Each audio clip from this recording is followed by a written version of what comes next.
నారాయణాయ నమో నమః వాసుదేవాయ నమో నమః నారాయణాయ నమో నమః వాసుదేవాయ నమో నమః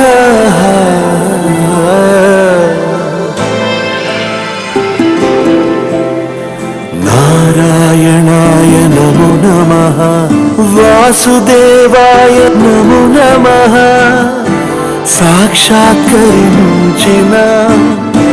సత్యస్వరూపుడా అన్నిటంతటా నీవే నిండగా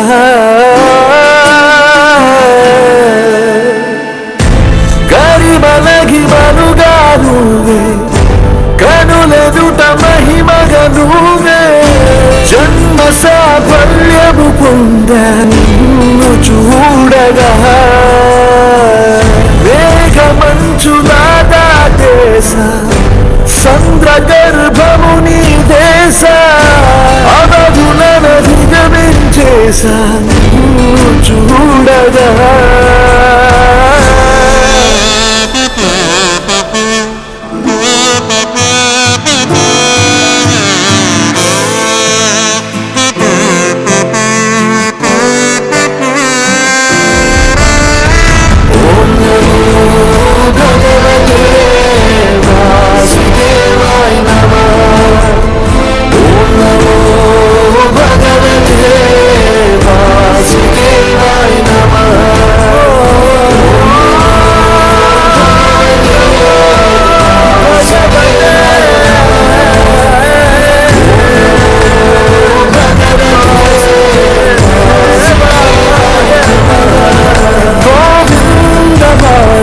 జయ జయ ఈ జగతికి మూలం నీ దయ నీ దర్శనముంది వెలిగిన జ్యోతి మనసున చిన్మయ పరమాణువు రూపం విశ్వాకారం నిండుగా నిండెనయ్యా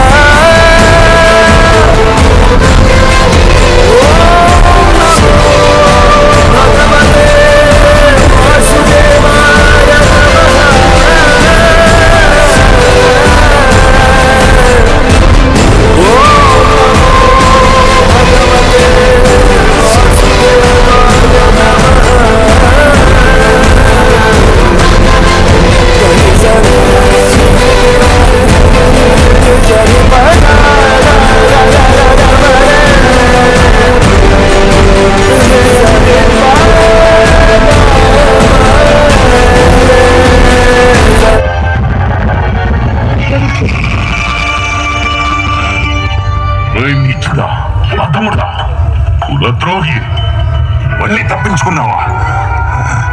ఇలా పదే పదే వచ్చి నీ ముఖాన్ని నాకు చూపించేందుకు నీకేమాత్రం సిగ్గనిపించడం లేదా? మాయావి పిరికి పొంద విష్ణువును నేను వదిలిపెట్టను. తండ్రి గారు, నేను మిమ్మల్ని వేడుకుంటున్నాను. సర్వ జగత్తుకి తండ్రి అయిన నారాయణుడి గురించి ఇలా చెడుగా మాట్లాడకండి. ఆ జగత్తుకు తండ్రిని తిరిగి నీకు బాధ కలుగుతుందా?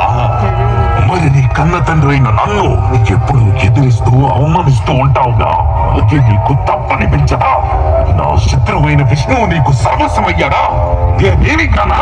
అలాంటిది ఏమీ లేదు తండ్రి, నాకు మీరంటే కూడా ఎంతో ప్రేమ.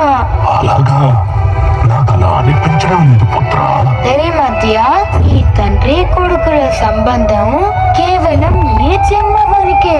కానీ శ్రీ మహావిష్ణువు నా పూర్వ జన్మలలో కూడా నా తండ్రి, ఈ జన్మలో కూడా నా తండ్రి, రాబోయే జన్మలలో కూడా ఆయన నా తండ్రి. ఆయన నాకు మాత్రమే కాదు, ఆయన మీకు కూడా తండ్రి. ఆయన పరమపిత. మీరు ఆయనని శత్రువుగా భావించినా సరే, కానీ భగవంతునికి తన శత్రువు పట్ల ఉన్న ప్రేమ ఒక తల్లికి తన సంతానం మీద ఉండే ప్రేమ కంటే కోటి రెట్లు ఎక్కువగా ఉంటుంది. జగత్తంతా ఈ హిరణ్యకశిపుని పాదాల చెంత శిరస్సు వంచుతుంది. ఆ బహురూపి మాయావి ప్రేమ ఎవరికి కావాలి? నీవు ఆ విష్ణువు తొత్తువే కదా, గెలువు అతన్ని. కనీసం నీవు పిలిచినప్పుడైనా అతను నా ముందుకు వస్తాడేమో చూద్దాం. ఈ రోజే తేలిపోవాలి మా ఇద్దరిలో పిరికి నక్క ఎవరో, సింహం ఎవరో. ఇక్కడ ఎవరైతే లేరో వారిని పిలవాల్సి ఉంటుంది. మీరు ఎవరినైతే పిలవాలి అనుకుంటున్నారో ఆయన సర్వాంతర్యామి, సర్వత్రా ఉంటారు. ఆయన సర్వవ్యాపి. ఆయన ఈ సభలో ఉన్న ప్రతి అంశం, జీవి, ప్రాణి, నిర్జీవ వస్తువులో కూడా ఆయన నెలకొని ఉన్నారు. చాలించు నీ వాచాలత్వం. వింటున్నావు కదా, నీ పనికి మారిన మాట మాట్లాడుతున్నావు. చూపించు, తానెక్కడున్నా. అతను నాకెక్కడా కనిపించడం లేదు.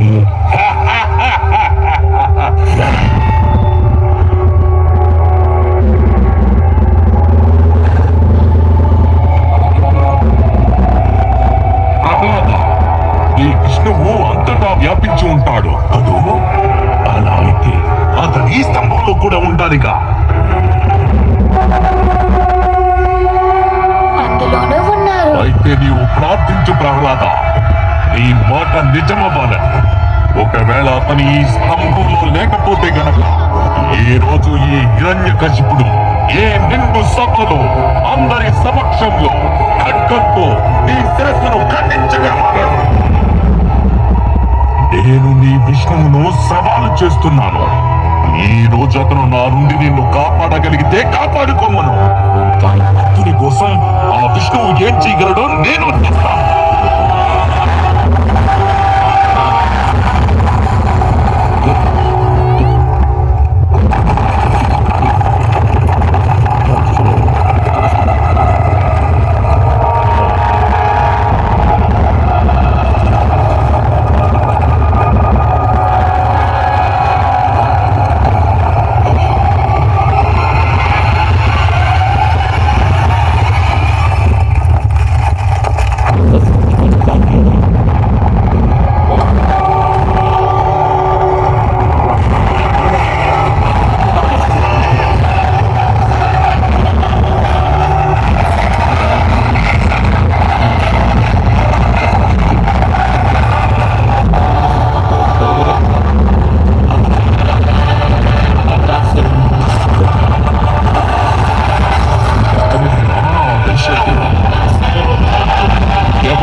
చివరికి నా ముందుకు రానే వచ్చా.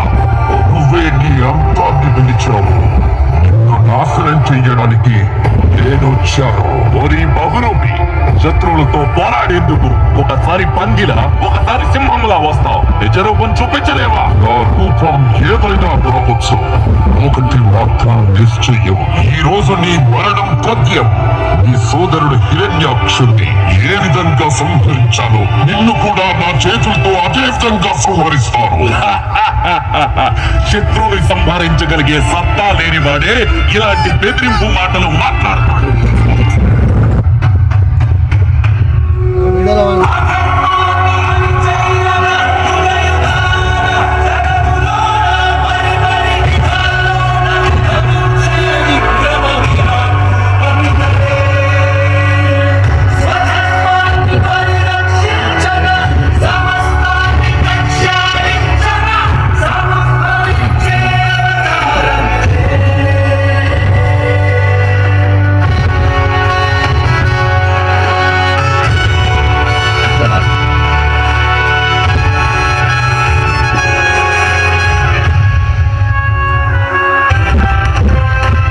నాయనా ప్రహ్లాద, దయచేసి నీ ప్రభు క్రోధాన్ని శాంతింపచేయి. దయచేసి శాంతించండి ప్రభు. చూడండి అందరూ ఎలా భయపడుతున్నారు.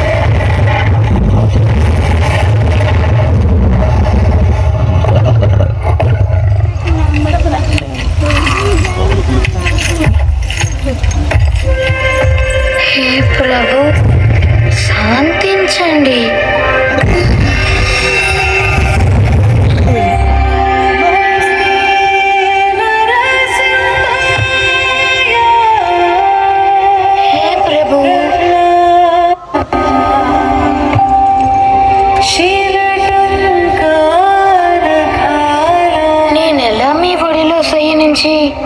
అమృతతుల్యమైన మీ ప్రేమని పొందగలనంటారా? ఇందులో ఎలాంటి సందేహం లేదు. ఎందుకంటే బ్రహ్మ, శివుడు, లక్ష్మీదేవి కన్నా నీవి ఎంతో ప్రియమైన వాడివి. హే ప్రభు, మీరు అనేక అవతారాలు దాల్చారు, కానీ కేవలం ఒక భక్తుణ్ణి కాపాడేందుకు అవతరించి నా గౌరవాన్ని పెంచి ధన్యుణ్ణి చేశారు. సహస్ర ముఖాలతో అనంత కాలం పాటు మీ కరుణని నేను పొగిడినా కూడా అది సరిపోదు ప్రభు. నా దగ్గర మీ ఉపకారానికి బదులుగా ఇవ్వడానికి నా దగ్గర ప్రేమతో నిండిన హృదయం తప్ప మరింకేమీ లేదు ప్రభు. ఒక్క విషయమే నన్ను బాధ పెడుతోంది. నా తండ్రి అకారణంగా మీపై శత్రుత్వం వహించారు. దయచేసి ఆయనని క్షమించండి. ప్రహ్లాద, హిరణ్యకశిపుడు నా స్పర్శతోనే సర్వపాప విముక్తుడయ్యాడు. ఇక నీవు చింతించకు. ఈ రోజే నేను ప్రకటన చేస్తున్నాను. యుగ యుగాల పర్యంతం నిన్ను నా మహాభక్తులను ఒకరిగా జనులు పరిగణిస్తారు. ఎవరైతే నిన్ను భక్తితో పూజిస్తారో వారు నిస్సందేహం